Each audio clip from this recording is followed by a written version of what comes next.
اور قدس کے نام سے آمین۔ تمام مسیحی بہن بھائیوں کی خدمت میں اپوسٹل عثمان جاوید کا پیارا بھرا سلام پہنچے۔ میرے عزیزو،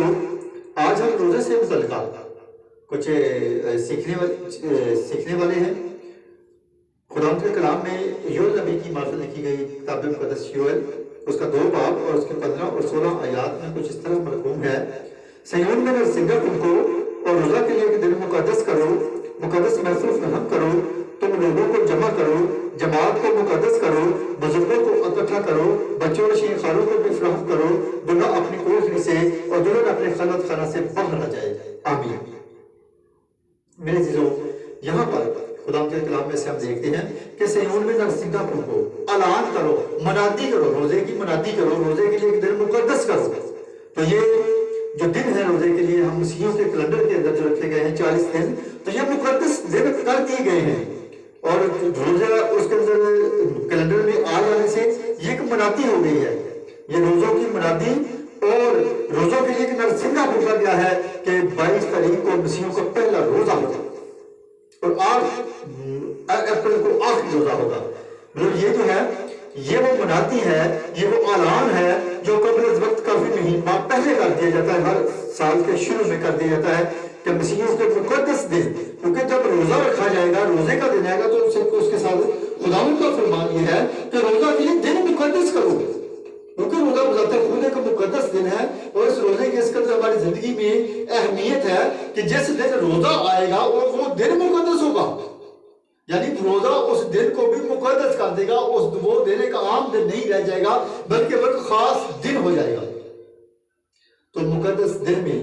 اس کے لیے خدا فرماتا ہے کہ جماعت کو بھی مقدس کرو، بزرگوں کو بھی فراہم کرو، اور اس میں شیخاروں اور بچوں کو بھی بلاؤ، دلہا اپنی کوٹری سے اور دلہن اپنے خلوت خانہ سے نکل آئے، یعنی ان کو بھی باہر نکالو، وہ اپنے چیمبر سے باہر آ جائیں، وہ اپنے خلوت خانوں سے باہر آ جائیں، وہ اپنے جو سیج ہے دلہن کی وہ سے اتر آئے نیچے، کہ یہاں پر خدا کے سب خدا کے حضور آ جائیں، نہ کوئی دلہا رہا نہ کوئی دلہن رہی۔ جب روزوں کے دن آئیں گے تو اس میں دلہا بھی اپنی ایکٹیویٹیز جو اس کی بیوی کے ساتھ ہے وہ چھوڑ کر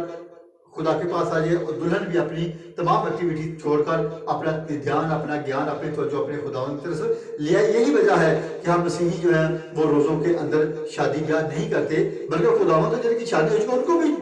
یہاں پر جدا کر ہے کہ جب مقدس دن آ جائیں گے تو اپنے اپنے خلوت خانوں سے اپنی اپنی ایکٹیویٹی سے وہ باہر آ جائیں گے۔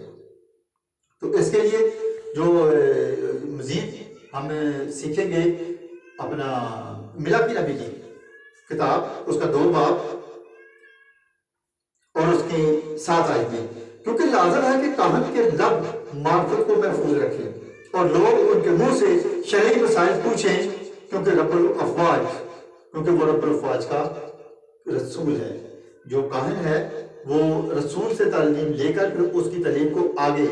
لوگوں تک پہنچاتا ہے، اور لوگ ان سے شرعی مسائل پوچھتے ہیں کہ کس طرح کی یہ روزہ رکھنے کا شرعی مسئلہ کیا ہے، عورت کے لیے کیا شرعی مسئلہ ہے، آدمی کے لیے کیا شرعی مسئلہ ہے، روزے کے مسائل کون کون سے ہیں، روزے کے لوازمات کون کون سے ہیں، روزے کی فرضیت کیا ہے۔ تو یہ ساری چیزیں جو ہے وہ کاہن بھی ہوتا ہے، وہ رب الافواج کا رسول ہونے کے ناطے وہ لوگوں کو سارے کے سارے مسائل سکھاتا ہے۔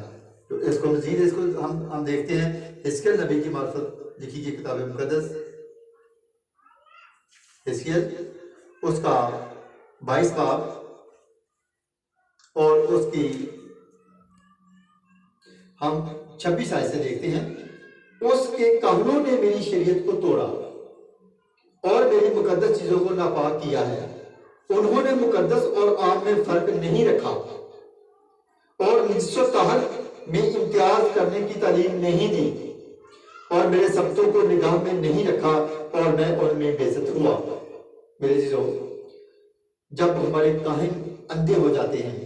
جب ہمارے کاہن خدا یسوع مسیح کی تعلیمات، خدا کی تعلیمات اس کے بچت اور صحیح طور پر نہیں پہنچاتے، جب لکھا ہے کہ انہوں نے مقدس اور عام میں کچھ فرق نہیں رکھا اور نجس و طہر میں امتیاز کی تعلیم نہیں دی۔ نجس ناپاک کو کہتے ہیں اور طاہر پاک کو کہتے ہیں، کہ ناپاک اور پاک میں کوئی تمیز ہی نہیں لوگوں کو دی، سکھایا ہی کچھ نہیں، تو پھر خدا کہتا ہے کہ میں ان میں بے عزت ہوا۔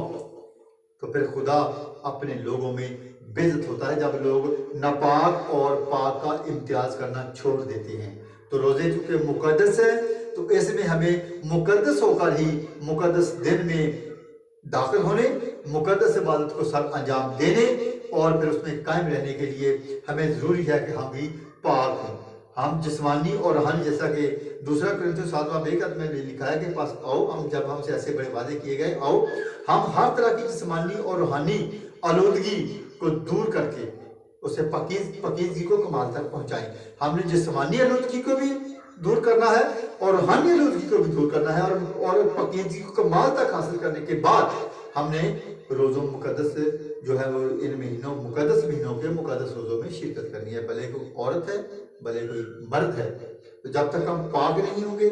تب تک ہم روزہ اور یہ پاک عبادت میں ہم شریک نہیں ہو سکتے۔ اس کے لیے ضروری ہے، اگر ایسا مسئلہ آ جاتا ہے قدرتی طور پر، قدرت کا نظام ہے، تو اس میں یہ ہے کہ ہم روزہ نہیں رکھ سکتے، ان دنوں تک ہم روزہ نہیں رکھ سکتے، تو لوگوں کے روزے ہم کھلوائیں، روزے رکھوائیں، تاکہ جیسا یوشع نبی کی کتاب میں بھی آخری میں ایک حوالے کے ساتھ اپنی اس بات کو کلوز کروں گا، مقدس یوشع نبی اس کا 58 باب اور اس کی 6 ایسے، کیا وہ روزہ جو میں چاہتا ہوں یہ نہیں کہ تم ظلم کی زنجیریں توڑے اور جوئے کے بندھن کھولے اور مظلوموں کو آزاد کرے، بلکہ ہر ایک جوئے کو توڑ ڈالے؟ کیا یہ نہیں کہ تو اپنی روٹی بھوکوں کو کھلائے؟ اپنی روٹی کن کو کھلائے؟ اپنی روٹی بھوکوں کو کھلائے اور مسکینوں کو جو آوارہ ہے گھر میں لائے، اور جب کسی کو ننگا دیکھے تو اسے پہنائے اور اپنے ہم جن سے روپوشی نہ کرے۔ روزوں کے دنوں میں یہ چیزیں ہمارے اوپر کرنے والی ہیں کہ اگر کسی کے تن پہ کپڑا، کسی کو کپڑے کی کمی ہے، ہم اس کے لیے کپڑوں کا ارینج کریں، ہم اپنے کپڑوں میں سے اس کو دیں، ہم اپنی روٹی میں سے اس کو دیں، تو لوگوں کے روزے کھلوائیں۔ اگر آپ روزہ نہیں رکھ سکتے، شرعی مسائل آگے ہیں، تو روزے کھلوائیں لوگوں کے۔ اس طرح ہم نے اس مقدس مہینے میں اپنے آپ کو مقدس، اس مہینوں کی تقدیس کرنی ہے، ان میں خداوند کے کلام کا احترام کرتے ہوئے اپنی زندگی کو بسر کرنا ہے، تاکہ ہم کسی کے لیے ٹھوکر کا باعث نہ بنے، نہ ہم خود اپنے لیے ٹھوکر کا باعث بنے۔ خداوند ہم سب کو اپنے کلام پر عمل کرنے کا بہت بڑا فضل بخشے، آمین۔